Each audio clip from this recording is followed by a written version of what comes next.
Hey everybody!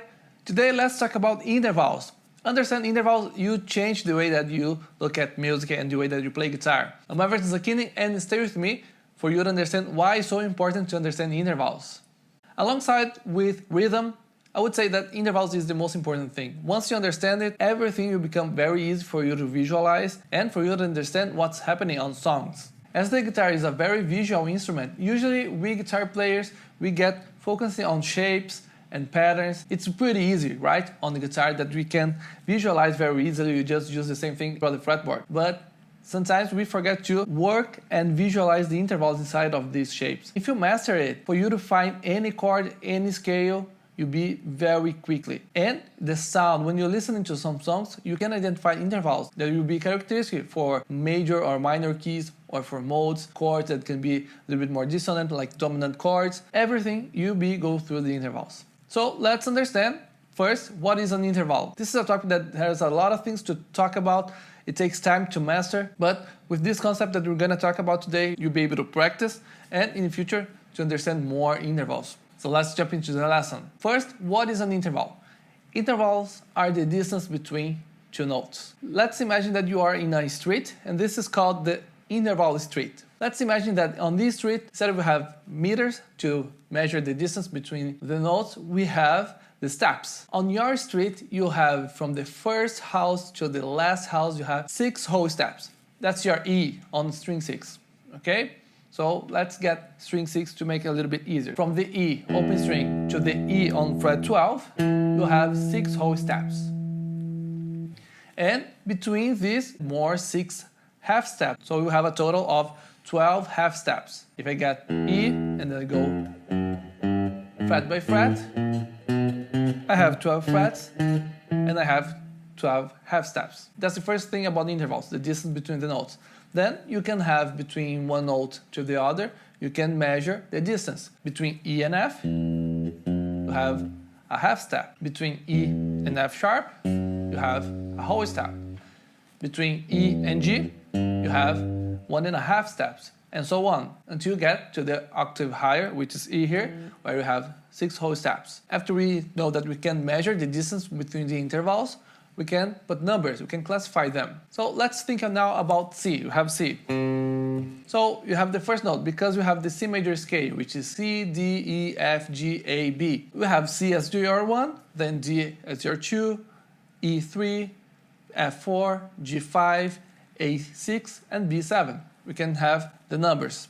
That's our classification. And then we have the quality of the intervals.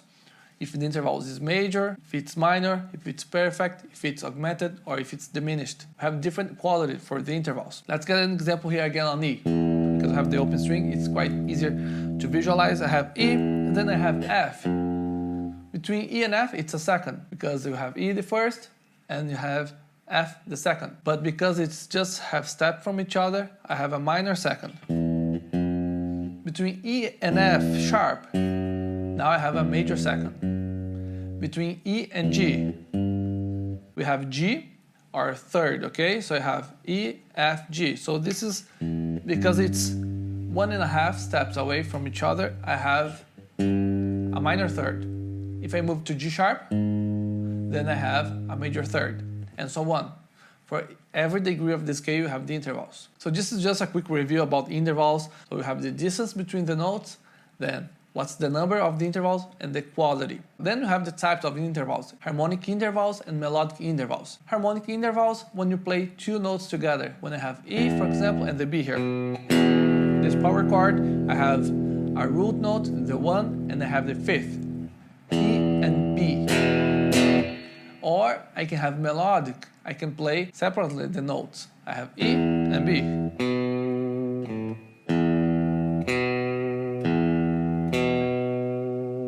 It's a lot of things, and the main thing that I want to talk about this video today is the importance, why you need to master it and where you apply it. So all this theory that we talked before, how do you apply it on the guitar?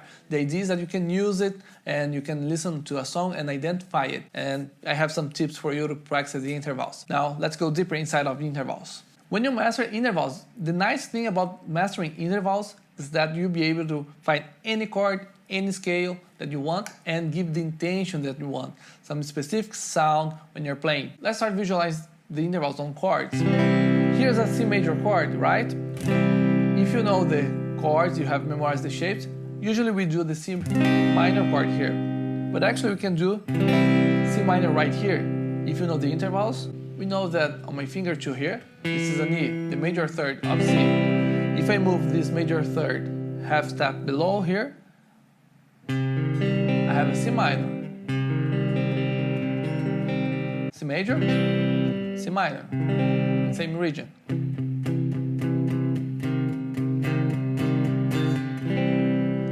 And this is for any shape. Let's get another C here. Let's get C on shape of A. From this C here, I will just get the bar here. I have the notes G, C, and E. Fifth, root note, and the third, major third. If I start to play this chord and move these notes, I start to have different Cs. For example, this is major. If I move my E to E flat, same thing as the other one. C minor. Come back here, I get the other one here. I get the G, which is the fifth, and play the G half step above, one fret up. I have an augment fifth.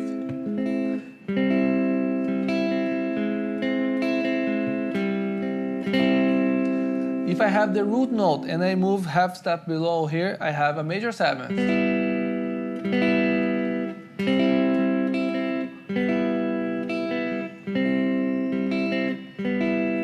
If I move this seventh, which is a major seventh, half step below, I have a minor seventh.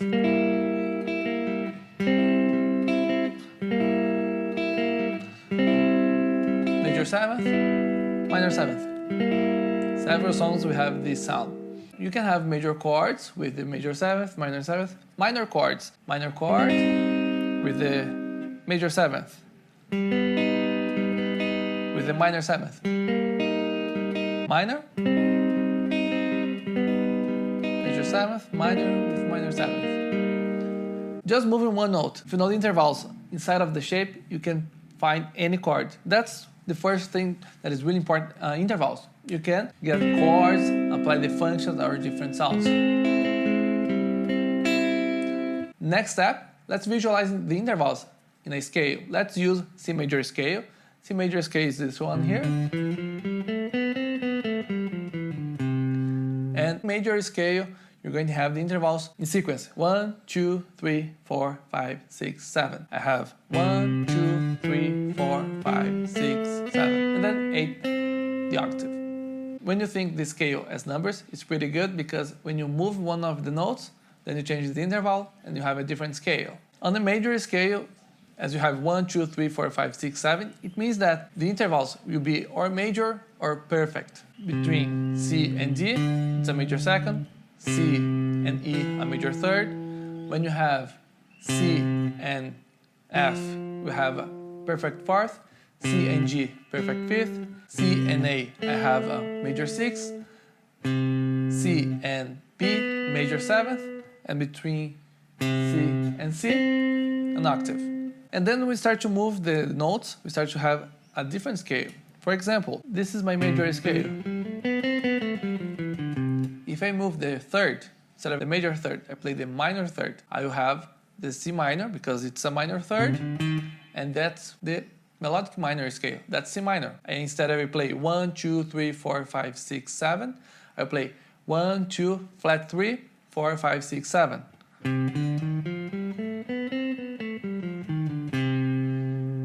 Let's go back to C major scale. If I want to play Lydian, C Lydian, instead of I play 1, 2, 3, 4, I will play 1, 2, 3, sharp 4, 5, 6, 7. The difference of this case, C major,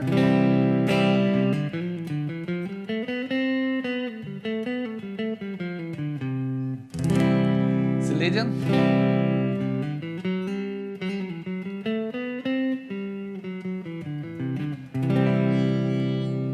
there we go. You change one note, you change the scale. After this explanation, I will play a little bit for you to hear the sound, or you put a backing track with just C and you play minor scale, major scale, some modes as well, for you to just hear when they change one note, how it changes the sound and changes the intention as well of the music. Alright, next one.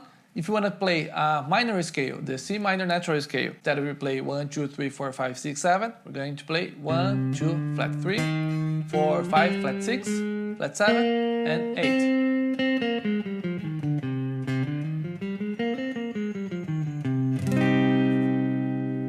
You can find any scale, any chord, just knowing the intervals. When you're improvising, creating solos or composing, when you start to think about the intervals, you can give different flavors to the song. That's the nice part about intervals. If you're just playing major scale, creating a song, oh, maybe you put on this part just a sharp 4. Another thing, when you master intervals, we start to identify also some specific sounds. Some songs, some genres of music is very specific with the sound. It can relate it to a place. For example, when I play this sound here, what comes to your mind?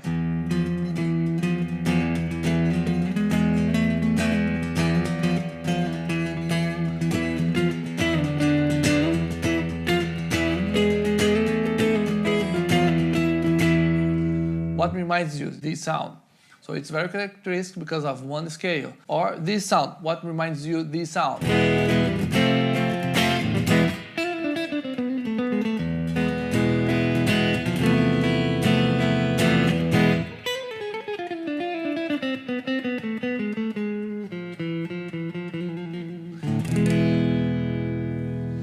So think about what reminds you. And if you know, put in the comments. I want to know if you can recognize these sounds. So put in the comments what is from where, what reminds you.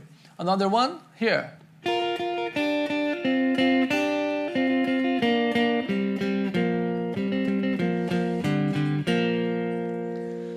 Many music that you can get a specific region, you reminds you because of the use of the scales and the specific intervals that you have on the scales. Now, one exercise that you can do to start to master intervals is to relate to songs that you know. That this way you can start to memorize.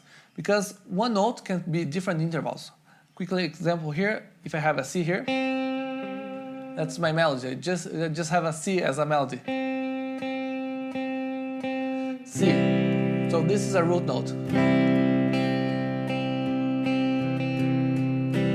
But this C can be a minor second over the B here,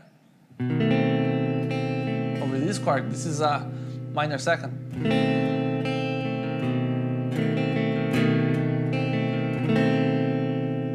Or over this chord here, it can be just a 9 or a second.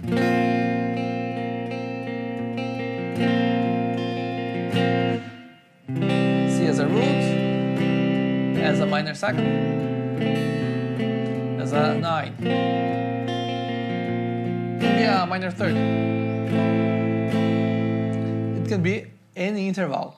And over the chord, that's when it starts to give different flavors. So how you master it? One thing that you can do is to relate to songs that you already know, especially songs that you listened a lot. For example, some songs for me is very quickly to think about the distance between the intervals. When I think Yesterday by the Beatles. Yesterday, pa pa pa. Here I have an interval of major second. I can have pa pa pa dum pa dum. Major second. On the other hand, I have minor second interval. When I was a teenager, I listened to a lot to the song Smell Like Teen Spirit. And the solo or the vocals have the melody. Dan dum, dan dum, dan dum. That's a minor second. Okay? The song is another key, but I know the interval. So when I listen to this, dan dum, immediately you remind me a minor second. Or a minor third when you think about Smoke on the Water. The first part. This is a minor third. So I have bum, bum, bum, bum, bum, bum, root minor third. Think about songs that you know and you can relate to this. If you have a hard time trying to learn by ear the melodies or find on the guitar, for example, sing something, find on the guitar, you can use some score or tablature to find the notes. So you can use a Guitar Pro or Music Score. These things will help you to identify the interval. Then you can do a list with the intervals from the root to the minor second, the root to the major second, the root to the minor third, the root to the major third, and so on. You do all the intervals. Now, it takes time to master all these intervals. Do this exercise with songs that you know, especially songs that you have listened to a lot, that you've been listening to a long time. They really like the songs, you can relate. It's very personal. People will listen to different kind of music, different songs, they have their favorite songs. Find the ones that you like and try to find the intervals. You can sing and try to find the notes on the guitar. Look at the distance between the frets, because every fret is a half step. If the note is one fret away, like the shark, right? The move jaw, right? This is a minor second. Then major second. Then minor third. Then major third. Perfect fourth. The tritone, right? Fifth diminished or augmented fourth. Lots of heavy metal songs. Fifth, perfect fifth, minor sixth, major sixth, minor seventh, major seventh, an octave.